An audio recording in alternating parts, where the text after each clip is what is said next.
নমস্কার। উত্তর পূর্বাঞ্চলের বিশেষ কিছু সংবাদ নিয়ে নর্থ ইস্ট নিউজে আপনাদের স্বাগত জানাই। আমি শঙ্কর শীল। শিলচরের ক্ষুদিরাম মূর্তির পাদদেশে অনুষ্ঠিত এই প্রতিবাদী সভায় সমাজের সর্বস্তরের মানুষ স্বতঃস্ফূর্তভাবে অংশগ্রহণ করেন। সভাস্থলে কবি, লেখক, সাংবাদিক ও সংস্কৃতি কর্মীরা তাদের কণ্ঠে প্রতিবাদের ভাষা তুলে ধরে ধর্মের নামে চলতে থাকা হিংসা ও অমানবিকতার বিরুদ্ধে দৃঢ় অবস্থান ব্যক্ত করেন। এই সভায় কবিতা পাঠের মধ্য দিয়ে মানবতা, সাম্প্রদায়িক সম্প্রীতি ও শান্তির বার্তা তুলে ধরা হয়। বক্তারা বলেন, ধর্মের অপব্যবহার করে যে বর্বরতা চালানো হচ্ছে তা সভ্য সমাজের জন্য চরম লজ্জাজনক এবং অবিলম্বে এর অবসান হওয়া প্রয়োজন। প্রতিবাদ সভা থেকে সাম্প্রদায়িক সম্প্রীতি বজায় রাখা, মানবাধিকারের সুরক্ষা নিশ্চিত করা এবং নিপীড়িত ও নির্যাতিত মানুষের পাশে ঐক্যবদ্ধভাবে দাঁড়ানোর আহ্বান জানানো হয়। নর্থ ইস্ট নিউজের বরাক ভ্যালি ইনচার্জ সুরজিৎ চক্রবর্তীর প্রতিবেদন। কিছুদিনের জন্য রাখা হয়, পরবর্তীতে যখন বাংলাদেশ সরকার ঠিক হয়ে যাবে তখন যেন তাদের ফিরিয়ে দেওয়া হয়।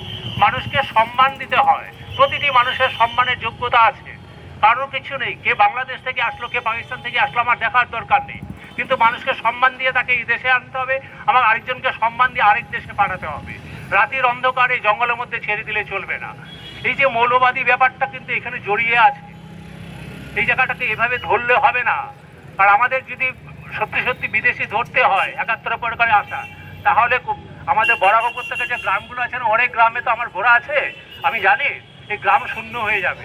কিন্তু না, একটা বিশেষ সম্প্রদায়কে ধরা হয়েছে, কাজে এটা কিন্তু আরেক ধরনের মৌলবাদী। আমরা সমস্ত মৌলবাদীদের বিরুদ্ধেই কথা বলবো। এই কথা বলেই আমি আমার বক্তব্য এখানে শেষ করছি। প্রথমে উসমান হাদি হত্যা, তার পরবর্তীতে উত্তেজিত জনতা, প্রথম সারির সংবাদপত্র প্রথম আলো এবং বাংলাদেশের অন্যতম সাংস্কৃতিক সংস্থা ছায়ানট এবং উদীচী, যারা গণতান্ত্রিক ধর্মনিরপেক্ষ চিন্তাধারায় বিশ্বাস করে, তাদের অফিস এবং তাদের কর্মীদের উপর আক্রমণ করা হয়। তারই রেশ ধরে যে অন্যতম নৃশংস ঘটনাটা ঘটে গেল মিথ্যার উপর নির্ভর করে, সেটা হলো দীপু দাসকে হত্যা করে জ্বালিয়ে দেওয়া হয়েছে। এই যে বর্বরতার ঘটনাটা ঘটল এবং পরপর যে জিনিসগুলো ঘটল, তা এইগুলার তীব্র প্রতিবাদ আমরা যারা এখানে উপস্থিত হয়েছি আমরা করছি। আমরা ইতিমধ্যে দেখেছি আমাদের ভারতবর্ষের কেরালাতেও সেইভাবে একটা অন্যায় অজুহাতে একজন শ্রমিককে হত্যা করা হয়েছে। তো সেই যে ঘটনাগুলো পরবর্তীতে ঘটছে এবং আগামীতে যেমন ঘটার সম্ভাবনা রয়েছে, সেই জায়গা থেকে আমরা এই ঘটনাগুলোর তীব্র প্রতিবাদ জানাচ্ছি, নিন্দা জানাচ্ছি, ধিক্কার জানাচ্ছি এবং এটা বলতে চাই যে নির্দিষ্ট সরকার যাতে অতি সত্বর হস্তক্ষেপ করে দোষীদের দৃষ্টান্তমূলক শাস্তি প্রদান করা হয়। আপনি কি আপনার ঘর কিংবা প্রতিষ্ঠানকে সুন্দর করে গড়ে তুলতে চাইছেন আর সাথে চাইছেন ভালো ও সুলভ মূল্যে প্রয়োজনীয় সামগ্রী ক্রয় করতে? তাহলে দ্বিতীয়বার না ভেবে আজই চলে আসুন শিলচরের দাসকলোনিতে অবস্থিত ঋতুরাজ ট্রেডিং কোম্পানি অথবা সোনাই রোডের খালেদ ভবনের বিপরীতে বাইক সেন্টারের পাশে সমীক্ষা ট্রেডিং কোম্পানি। এই উভয় স্থানে tiles, sanitary items, chimney, water purifier, CPVC, uPVC, PVC items, ডোর উডেন, সিনটেক্স সহ অনেক বিখ্যাত ব্র্যান্ডের সামগ্রী সুলভ মূল্যে পাওয়া যায়। আপনারা আসুন, যাচাই করুন ও ঘরকে সুন্দর করে গড়ে তুলুন। বিশদ বিবরণের জন্য যোগাযোগ করুন 9401432969 ও 6377990269 নম্বরে। ধন্যবাদ। শিলচর নেতাজি স্কুল রোড রাঙ্গিরখালের গার্ডওয়ালের কাজ অতি নিম্নমানের, অভিযোগ স্থানীয়দের। জেলাশাসক, সাংসদ, বিধায়কের দৃষ্টি আকর্ষণ। বুধবার সংবাদ মাধ্যমের সাথে কথা বলতে গিয়ে নেতাজি স্কুল রোডের স্থানীয় জনগণরা জানান, রাঙ্গিরখালের গার্ডওয়ালের কাজ অতি নিম্নমানের, বালু পাথর কম লাগিয়ে গার্ডওয়াল নির্মাণের কাজ চলছে, নেই কোনো ধরনের বিহিত ব্যবস্থা। স্থানীয়রা বলেন, গার্ডওয়ালের কাজ করার পর দেখা যায় ওয়ালের ফাটল। এই ফাটলের কারণে যে কোনো মুহূর্তে গার্ডওয়াল ভেঙে যাওয়ার আশঙ্কা রয়েছে। তারা আরও বলেন, কাজ করা হয় রাতের বেলা, কিন্তু কি দিয়ে কাজ করা হচ্ছে তা ওনারা কেউ জানেন না। যদি গার্ডওয়াল ভেঙে যায় তাহলে নেতাজি স্কুল রোডের রাস্তাটি তলিয়ে যাবে রাঙ্গির খালে। এর কারণে তাদের যোগাযোগ ব্যবস্থা বিচ্ছিন্ন হয়ে যাবে। সংবাদ মাধ্যমের মধ্য দিয়ে স্থানীয়রা জেলা প্রশাসন, শিলচরের বিধায়ক, শিলচরের সাংসদকে এই ব্যাপারে বিহিত ব্যবস্থা নেওয়ার জন্য আবেদন করেন। নর্থ ইস্ট নিউজের বরাক ভ্যালি ইনচার্জ সুরজিৎ চক্রবর্তীর প্রতিবেদন। ঘটনা, কালকে এরা মাটি ফিলিং করে, ফিলিং করার পরে দেখি রাত্রেবেলা দেখি ওয়াল ফাটি গেছে। কোন জায়গা এটা? ইটারাঙ্গের গাড়ি নেতাজি স্কুলে করলি? নেতা স্কুল। আচ্ছা, এই যে বিল্ডিংটা ফাটি গেছে, ফাটল ধরছে। এটা আমি বললাম কি তারি বিল্ডিং ফাটল কেন? কইছে কয় কয় জোড়া ছুটি গেছে। আমি বলছি কোনো জোড়া ছুটা নাই।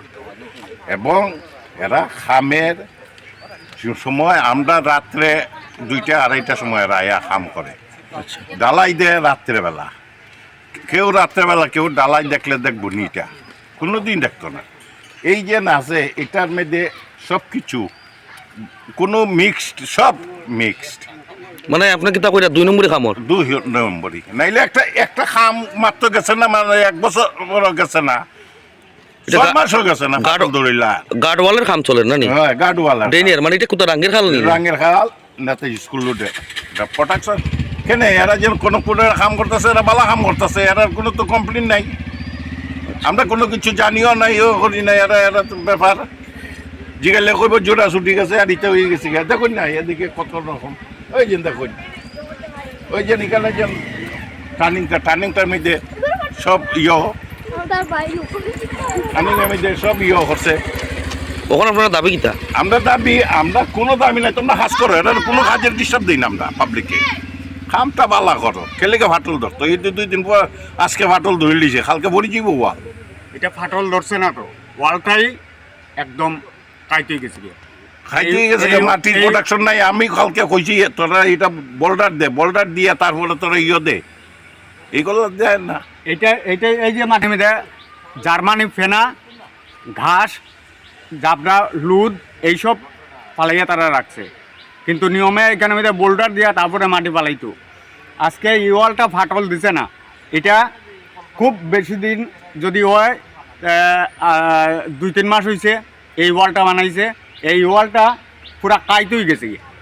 তারা যখন এখানে মাটি বানানো শুরু করছে তখন কাইতেই গেছে। এটা আজকে যতটি পাইলিং হয়েছে, তারা পাইলিংয়ের মধ্যে কিছু কিছু জায়গাত আছে তারা 15 ফুট 20 ফুট জায়গা। মানে আপনার একটাই অভিযোগ, কেন মাটি উঠি দিয়া খাম চলে, সিমেন্ট উমেন্ট একদম কম, মানে কম, মানে যেগুলা মশলা যেগুলা প্রয়োজন এগুলা লাগেন না, নিম্নতম যতটুক মানে দরকার পাথর, সিমেন্ট, বালু অতটুক তারা তো দিছে না। ওই আর পাইলিং যতটুকু হওয়ার কথা, এগুলো রাত্রেবেলা যখন তারা পাইলিং অতটুকু হইছে না। হ্যাঁ, পাইলিং ঠিক মতো হইছে না। মানে আপনার মতে এই ওয়ালটা ভাঙিয়ে পড়ে যাব? এই ওয়ালটা না, শুধু এই ওয়ালটা না, একদম রাঙ্গের খাড়ি খালের যে এই ব্রিজটা আছে, এই ব্রিজ থেকে শুরু করে একদম এই জায়গা যতটুকু পর্যন্ত তারা কাজ করছে, অতটুকু জায়গা একদম মানে খুব বাজে কাজ হয়েছে। সাংসদ খেল মহোৎসবকে কেন্দ্র করে খাসপুর খেলার মাঠে অনুষ্ঠিত ভলিবল ফাইনালে দর্শকদের এক দারুণ উত্তেজনাপূর্ণ ম্যাচ উপহার দিলেন উভয় দলের খেলোয়াড়রা। ফাইনাল ম্যাচটি ছিল শালগঙ্গা মণ্ডল বনাম রংপুর মণ্ডল। ফাইনালে চ্যাম্পিয়ন হয় শালগঙ্গা বিবেকানন্দ মণ্ডল। 2 সেটে হারিয়ে দেয় রংপুর দলকে। খেলা পরিচালনা করেন কিশোর ভট্টাচার্য, ধনেশ্বর সিংহ, দেবাদাস ও বিপ্রেন্দু ঘোষ। আয়োজক সাংসদ খেল মহোৎসবের আহ্বায়ক কমিটি ওই দিন খেলা আরম্ভ হওয়ার পূর্বে খেলোয়াড়দের সঙ্গে পরিচিত হন সাংসদ পরিমল শুক্লবৈদ্য, বিধায়ক মিহিরকান্তি সোম, বিডিও কুবাদ আহমেদ চৌধুরী, উদারবন্দ মণ্ডল সভাপতি উমাশঙ্কর ভট্টাচার্য, রংপুর মালগ্রাম মণ্ডল সভাপতি পুলক দেব, কাশীপুর মণ্ডল সভাপতি সুজিত গোয়ালা, উদারবন্দ মণ্ডল সাধারণ সম্পাদক স্বরূপ দত্ত, বিজেপির বরিষ্ঠ কর্মকর্তা শশাঙ্ক পাল, ওবিসি মোর্চার প্রদেশ কমিটির কোষাধ্যক্ষ কৃষ্ণজীবন দেবনাথ, কাছাড় স্পোর্টস ফোরামের কোষাধ্যক্ষ মিঠুন রায়, খাসপুর দুর্গাবাড়ি উন্নয়ন কমিটির সভাপতি স্বপন চক্রবর্তী, রাজা গোবিন্দ পাঠাগারের সভাপতি নির্মল কুমার রায়, সাংসদ খেল মহোৎসবের আহ্বায়ক নবারুণ চক্রবর্তী, খাসপুর চা বাগানের বড়বাবু দীপঙ্কর দেব, উদারবন জিপি সভানেত্রী কাকুলি কর, বরখলার প্রাক্তন মণ্ডল সভাপতি বিকাশ দাস সহ আরও অতিথিরা। ওই দিন খেলা শেষে অনুষ্ঠিত হয় পুরস্কার বিতরণী সভা। এর বিশেষ আকর্ষণ ছিল স্থানীয় শিল্পীদের পরিবেশিত ধামাইল নৃত্য ও ঝুমুর নৃত্য। সভায় বক্তব্য রাখতে গিয়ে সাংসদ পরিমল শুক্লবৈদ্য বলেন, ভারতের প্রধানমন্ত্রীজির তৎপরতা এই খেল মহোৎসব। এই খেল মহোৎসবের পর প্রতিভাবান খেলোয়াড় বেরিয়ে আসবে। তার এই মহৎ প্রয়াসকে সাধুবাদ জানাতে হয়। বক্তব্য রাখেন উদারবন্দের বিধায়ক মিহিরকান্তি সোম ও বিডিও কুবাদ আহমেদ চৌধুরী। স্বাগত বক্তব্য রাখেন আহ্বায়ক নবারুণ চক্রবর্তী। তিনি তার বক্তব্য বলেন, উদারবন্দে প্রতিভাবান ভলিবল খেলোয়াড় রয়েছেন, যারা সুযোগের অভাবে তাদের প্রতিভা তুলে ধরতে পারছেন না।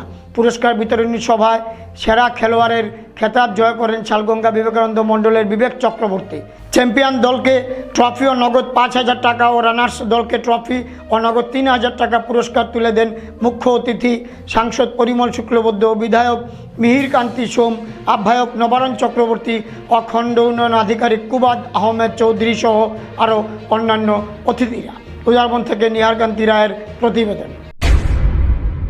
নগাঁওয়ের সাংসদ প্রদ্যুৎ বরদলৈ 4 দিনের বরাক উপত্যকার সফর শেষ হলো বুধবার। আসাম বিধানসভা নির্বাচন 2026-এর জন্য কংগ্রেস দলের ইশতেহার পরামর্শ কর্মসূচিতে বরাকের 3 জেলায় অংশ নিয়েছিলেন। সফর শেষ করে শিলচর ইন্দিরা ভবনে এক সাংবাদিক সম্মেলন করে সাংসদ বরদলৈ বলেন, আসাম প্রদেশ কংগ্রেস কমিটি বন্ধ দরজার আড়ালে নয়, সরাসরি জনগণের মতামতের ভিত্তিতে একটি জনমুখী ইশতেহার প্রস্তুত করছে। এই পরামর্শ প্রক্রিয়া 3টি ধাপে। প্রবীণ কংগ্রেস নেতাদের নেতৃত্বে 5টি দলের মাধ্যমে পরিচালিত হচ্ছে। শুধু বরাক উপত্যকাতেই 200-র বেশি গোষ্ঠীর সঙ্গে আলোচনা করা হয়েছে।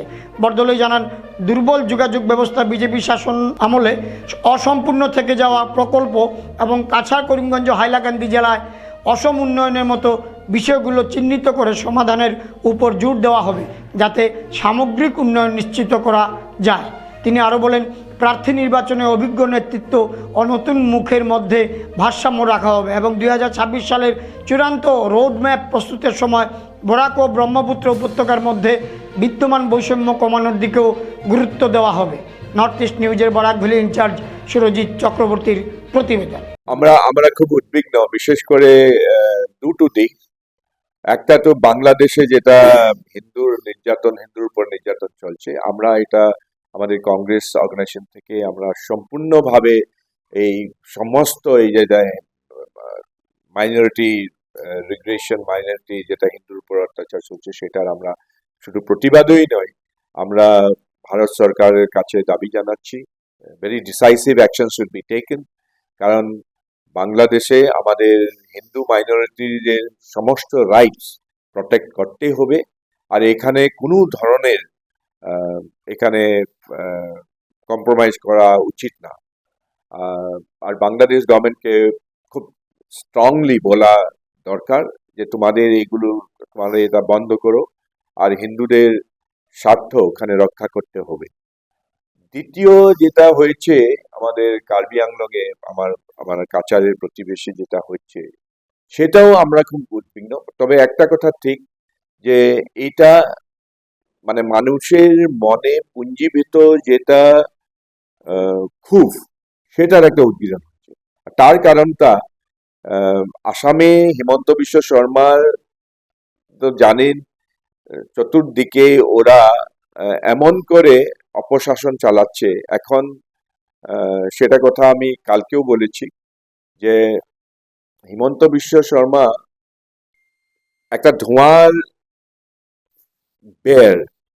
ওয়াল তৈরি করেছে, আর লোকেদের এই ধর্মান্ধতার ওপিয়াম খাইয়ে অবশ করে নির্লিপ্ত করে রাখার চেষ্টা করেছে। কিন্তু ধোঁয়ার বেড়ের পেছনে আড়ালে তিনি একটা ভীষণ দুর্নীতিপরায়ণ একটা অপশাসন চালাচ্ছে। সারা আসামে ধুবড়ি থেকে সদিয়া, আমাদের ডিফু থেকে আমার কাছাড়, বরাক ভ্যালি সব দিকে একটা প্যারালাল অর্থ ব্যবস্থা ওরা তৈরি করেছে, ইনস্টিটিউশনালাইজ করেছে। আর প্যারালাল অর্থ ব্যবস্থাটা আপনারা জানেন সিন্ডিকেট ইকোনমি। এই সিন্ডিকেট ইকোনমি হয়েছে স্লাশ মানি, নগদ টাকা জোগাড় করার যেটা সিন্ডিকেট ইকোনমি। এখানে আপনারা জানেন কি কেমন করে বার্মিজ সুপারির যেটা সিন্ডিকেট চলেছে, শ ট্রাক আসছে, আর ট্রাকগুলি থেকে প্রত্যেকটি ট্রাক থেকে পুলিশ 1.5 লাখ থেকে 2 লাখ টাকা নগদ টাকা নিয়েছে, আর সেটা তদারক করছে এখানকার মিনিস্টার কৌশিক রয়, সবাই জানে সেটা। সারা সিন্ডিকেট সিস্টেমটা সামালাচ্ছে, আর এইগুলি যেগুলি পয়সা ওরা কালেক্ট করেছে সেগুলি চলে যায় হিমন্ত বিশ্ব শর্মার পকেটে একটা ওখানে। আর সমস্ত কাজের তদারক করার জন্য হিমন্ত বিশ্ব শর্মার closest lieutenant Piyush Hazarika minister এখানে তো ক্যাম্প করেছে, ডিমা হাসাওতে গেছে, যেখানে যেখানে হয়েছে। আসামে তিনসুকিয়া ডিস্ট্রিক্টে যেমন অবৈধ কয়লার সিন্ডিকেট, ওখানেও গিয়ে লাস্ট 2 সপ্তাহের মধ্যে ওখানে গিয়েছে, শিলচরে এসেছে, আমাদের করিমগঞ্জতে গেছে, ডিমা হাসাওতে গেছে তদারক করার জন্য। আর একটা রিজনাল লিডারের হাতে এই সিন্ডিকেট সিস্টেমটা দেওয়া হয়েছে, যেমন করে কাছাড়ের সমস্ত আপনারা জানেন কেমন করে হচ্ছে। শুধু বার্মিজ সুপারি নয়, সবগুলো জিনিস। CM cup T tribes and Adivasi football টুর্নামেন্টের জেলা পর্যায়ের সেমিফাইনালে খেলার টিকিট আদায় করে নিল কাটিগড়া LOC। উদারবন DNH স্কুলের মাঠে অনুষ্ঠিত সেমিফাইনালে টাইব্রেকারে তারা 4-3 হারায় উদারবন LOCকে। ফলে আগামী 24 ডিসেম্বর বুধবার লাবক ফুটবল মাঠে তাদের দেখা যাবে প্রতিপক্ষ দলকে মোকাবেলা করতে। আজকের খেলা পরিচালনায় ছিলেন রেফারি কিশোর ভট্টাচার্য, চম্পক অধিকারী, সর্বন থাপ্পা, রাজু তাঁতি, ম্যাচ কমিশনার রাখি ঘাটুয়ার। খেলার নির্ধারিত সময়ে কোনো পক্ষের গোলের মুখ না দেখায় রেফারি কিশোর ভট্টাচার্য টাইব্রেকারের সিদ্ধান্ত নেন। খেলা আরম্ভ হবার পূর্বে উভয় দলের খেলোয়াড়দের সঙ্গে পরিচিত হন উদারবন্দের বিধায়ক মিহিরকান্তি সোম। সঙ্গে ছিলেন অতিরিক্ত জেলা আয়ুক্ত ফিলিস র্যাঞ্জাল, জেলা ক্রীড়া আধিকারিক স্বার্থে টেরং, সহকারী শ্রম আয়ুক্ত রানা ইন্তি, আহ্বায়ক সুদীপ রায় চৌধুরী, বরখোলা LOC চেয়ারম্যান রমেন রি, ক্রিয়া সংগঠন বরখোলা থেকে আগত মৃণাল কান্তি সিংহ, উদারবন জেলা পরিষদ সদস্য রোহিত সিং, জিপি ব্লক আঞ্চলিক পঞ্চায়েত সহসভানেত্রী অমিতা চক্রবর্তী, জিপি সভানেত্রী কাকুলি কর, মণ্ডল সভাপতি উমাশঙ্কর ভট্টাচার্য, সাধারণ সম্পাদক স্বরূপ দত্ত, কাশীপুর মণ্ডল সাধারণ সম্পাদক রত্নদীপ দাস, নরেন সিংহ, মণ্ডল প্রভারী বিশ্বজিৎ দাস, পানগ্রাম আঞ্চলিক পঞ্চায়েত সদস্য অভিজিৎ আচার্য ও যুব মোর্চার সভাপতি বিপ্লব দাস। খেলা সমাপ্তি পর্যন্ত অমীমাংসিত থাকায় রেফারি কিশোর ভট্টাচার্য টাইব্রেকারের সিদ্ধান্ত নেন। টাইব্রেকারে সমাপ্ত হয় খেলা। আজকের ফুটবল টুর্নামেন্টের সেমিফাইনালে আয়োজিত সাংস্কৃতিক অনুষ্ঠানে বিশেষ আকর্ষণ ছিল গুয়াহাটি থেকে আগত সঙ্গীত শিল্পী নীলিম সাগরের সঙ্গীত পরিবেশন। এছাড়া ছিল মন্টি কর্মকারের পরিচালনায় ঝুমুর নৃত্য ও অমিতা রাজবংশীর পরিচালনায় বিহু নৃত্য। বক্তব্য রাখেন উদারবন্দের বিধায়ক মিহিরকান্তি সোম ও কুম্ভা চা বাগানের ম্যানেজার অনিল গুরুং ও নীতিশ চতুর্বেদী। উদারবন থেকে নর্থ ইস্ট নিউজের সাংবাদিক নিহার কান্তি রায়ের প্রতিবেদন। মহাশয় বরখলার এবং উনি আমাদের আজকে উপভোগ করেছি আমরা সবাই মিলে। জেলাধিপতির অফিস থেকে আমাদের ADC এসছিলেন এবং লেবার অ্যাসিস্ট্যান্ট লেবার কমিশনারও এসছিলেন। প্রত্যেকে আমি ধন্যবাদ জানাই। আমাদের যে খেলা পরিচালনা করেছেন বাপি রায়চৌধুরী মহাশয় খুব সুন্দরভাবে খেলা পরিচালনা করেছেন, এজন্যকে ধন্যবাদ জানাই। ডিস্ট্রিক্ট স্পোর্টস অফিসার এবং আমাদের এখানে DNHS এর যে টিচার, স্পোর্টসের যে টিচার মিস্টার দাস, উনিও যথেষ্ট পরিশ্রম করেছেন। আমার ধনঞ্জয় সিং মহাশয় যথেষ্ট আমাদেরকে সাহায্য করেছেন। Tea Gardens can achieve what is not easy to achieve. We thank you all. We wish the best. The teams played very well. One loss, they need to work harder, and I wish all the best to the organizations and the team for a future endeavor. Thank you. ভারতের উত্তর পূর্বাঞ্চলের পাশাপাশি অন্যান্য স্থানের বিশেষ কিছু খবরের জন্য দেখতে থাকুন নর্থ ইস্ট নিউজ। ধন্যবাদ।